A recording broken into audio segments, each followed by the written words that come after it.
40 லட்டுகளை root 3 49 பேருக்கு சமமாக பிரித்தால் ஒவ்வொருவருக்கும் எத்தனை கிடைக்கும்? இங்கே ஒருவருக்குன்னு போட்டிருக்கு, அதை நீங்கள் ஒவ்வொருவருன்னு எழுதிக்கங்க.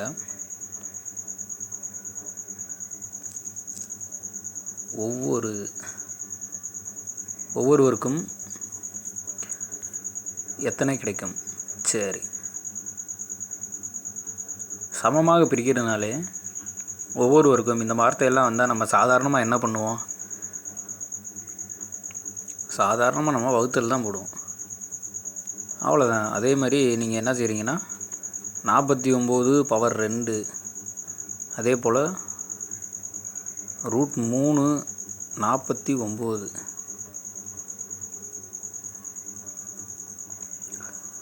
சாதாரண வகுத்தல் தான். சரி, பவரில் இருக்குது, ரூட்டில் இருக்குது, இதையெல்லாம் எப்படி வகுக்கிறது அப்படின்னா, ஒரு நம்பர் வந்து ரூட்டாக இருக்குது, இந்த இடத்துல ரூட்டாக இருக்குது அப்படின்னா அது நார்மலாக வந்து நம்ம ரூட் இல்லாமல் எழுதணும் அப்படின்னா 1/3 அப்படின்னு நீங்கள் ரூட்டில் போட்டுக்கலாம். இந்த நம்பர் வந்து இப்படி மாறும். எப்படி ரூட்டு 49 எப்படி எழுதலாம்னா 49 பவரில் 1/3 அவ்வளோதான். இப்போ பாருங்கள், உங்களுக்கு ரூட் இருக்காது. 49/2 இருக்கும் பை 49 பவர் 1/3 இருக்கும். இங்கே 49 சரிங்களா? இதை நம்ம 49 பைலே இல்லாமல் மல்டிப்ளேயில் எழுதுகிறோன்னு வச்சுக்கோங்க. அடிமானம் ஒரே மாதிரி இருக்குது. அப்போ அடுக்கு வந்து வகுத்தலில் இருக்கும்போது அதை பெருக்கலாக நம்ம இப்போ எழுதுவோம். 49/2 பெருக்கல், இப்போ வகுத்தலாக இருந்தது பெருக்கலாக மாறப்போகுது. அப்போ 49 - 1/3. இப்போ கீழேருந்து மேலே வந்திருக்கு இல்லையா, வகுத்தல்லேருந்து மேலே வந்திருக்கு, பெருக்கலாக மாறி இருக்குது. அப்போ 49ங்கிறது -1/3 மாறும். இந்த அடிமானம் ஒரே மாதிரி இருக்குது, பெருக்கலாக இருக்குது. அப்படிங்கிறப்ப நம்ம ஒரு அந்த அடிமானத்தை ஒரு தடவை மட்டும் போட்டு பவரை நம்ம ப்ளஸ் பண்ணுவோமா? பெருக்கல் இருந்தால் ப்ளஸ் பண்ணுவோம், வகுத்தல் இருந்தால் மைனஸ் பண்ணுவோம். அப்போ நம்ம வகுத்தலில் வச்சே செஞ்சுருக்கலாம். ஆனால் வந்து இந்த மாதிரி ஒரு இது வந்து உங்களுக்கு தெரியணுங்கிறதுக்காக 49 போட்டு அடுக்கில் -1/3 எழுதியிருக்கேன்.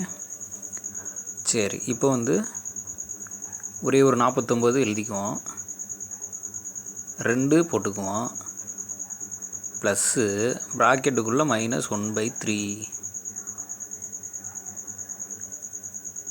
ஓகே, இப்போ 2 + -1/3 இருக்கா? எப்பயுமே நான் என்ன சொல்லியிருக்கேன்னா, இந்த ப்ராக்கெட் அப்படின்னாலே இது பெருக்கல்னு வச்சுக்கோங்கன்னு சொல்லியிருக்கேன்.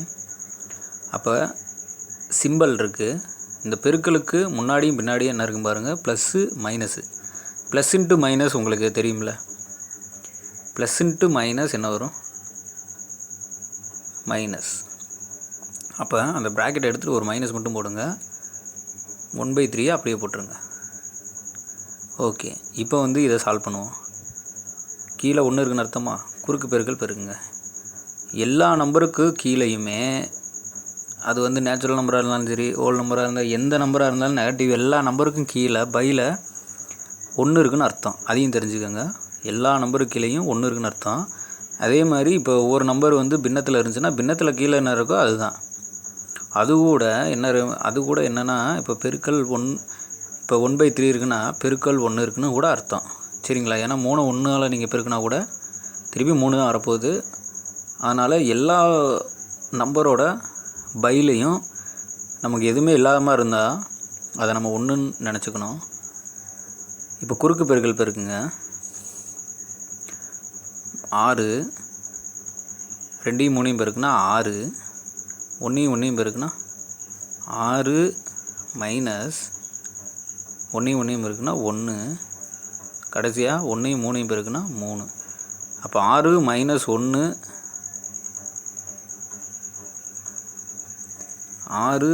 1/3 5/3ன்னு வரும். இது பவரில் இருந்த வேலை. அடிமானத்தில் என்ன இருந்துச்சு, அடுக்கில் வந்து 5/3 வந்துருச்சு, அடிமானம் 49. சரி, இந்த 49 எப்படி எழுதலாம்னா 7 × 7 49. அப்போ 7 பவர் 2. 7 பவர் 2 என்ன வரும் 49. அப்போ 49ங்கிற இடத்துல என்ன எழுதிக்கலாம்னா 7 பவர் 2 எழுதிக்கலாம். ஏற்கனவே அடுக்கில் என்ன இருந்துச்சு 6/7 பவர் 2 எதுக்காக எழுதியிருக்கோம்னா 49க்காக எழுதியிருக்கோம். 49ஓட அடுக்கில் ஏற்கனவே என்ன இருந்துச்சு 5/3 இருந்துச்சு. அப்போ 7 பவர் 2 அடுக்குக்கு மேலே 5/3.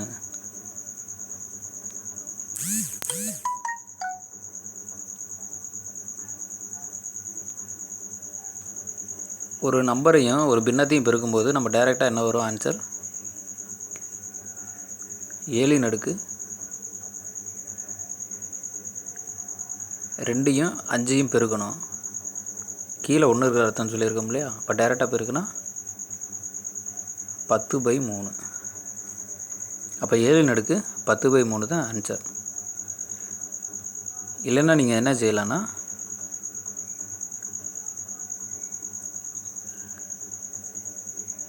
இந்த √3 இந்த 3 முன்னாடி போட்டு 7 ன் அடுக்கு 10ன்னு எழுதலாம்.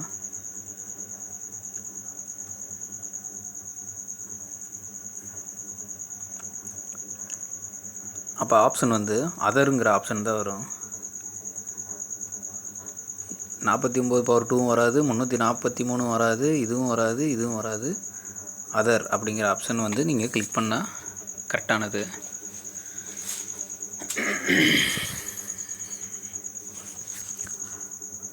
ஏன்னா இந்த 3 நம்பர் ஏன் ரூட்டில் எழுதியிருக்கோன்னா பையில் இருந்தனால எழுதியிருக்கோம். இது 7/10. இந்த விஷயத்தை மட்டும் நீங்கள் நல்லா தெரிஞ்சுக்கணும். 49 என்னவா மாற்றணும் 7 49னால இப்படி மாற்றிட்டோம். அது ஒரு ப்ராக்கெட் போட்டுக்கோங்க. ஏற்கனவே 49ஓட பவரில் என்ன கண்டுபிடிச்சிருந்தோம் 5/3. ப்ராக்கெட் இருந்தால் மல்டிப்ளைன்னு சொல்லியிருக்கேன். அடுக்குக்கு மேலே அடுக்கு இருந்தாலே அது வந்து இதுதான் மல்டிப்ளே தான், பெருக்கல் தான். அப்போ 2யும் 5/3 பெருக்கிறோம். 5/3 × 2 போட்டால் நேருக்கு நேராக பெருக்கணும். இதில் குறுக்கு பெருக்கெல்லாம் பெருக்கக்கூடாது. அப்போ 10/3 வரும். அதுதான் நம்ம ஆன்சராக வந்து இது பண்ணியிருக்கோம். அப்போ அதோட ஆன்சர் 10/3 இல்லையா. அப்போ 7 ன் அடுக்கு 10/3. 7 ன் அடுக்கு 10/3. இந்த 3 வந்து முன்னாடி வந்துடணும் ரூட்டில். 7 பவரில் 10. பிடிச்சிருந்தா லைக் பண்ணுங்கள் ஃப்ரெண்ட்ஸ், ஷேர் பண்ணிடுங்க. அடுக்குகள் இந்த இது வச்சு கண்டிப்பாக ஒரு கணக்கு வரும் டிஎன்பிசியில் எல்லா எக்ஸாம்லேயுமே. நீங்கள் வந்து மேக்ஸும் தமிழும் வந்து தமிழ்நாட்டில் எந்த எக்ஸாம் எழுதினாலும் கண்டிப்பாக நீங்கள் படித்தா மட்டும்தான் ஜாப் வந்து கன்ஃபார்மாக கிடைக்கும். அதனால் புரிஞ்சு படிங்க. ஒவ்வொரு நம்ம சம்மு போடுறதையும் நல்லா புரிஞ்சு செய்யுங்க. Thank you friends.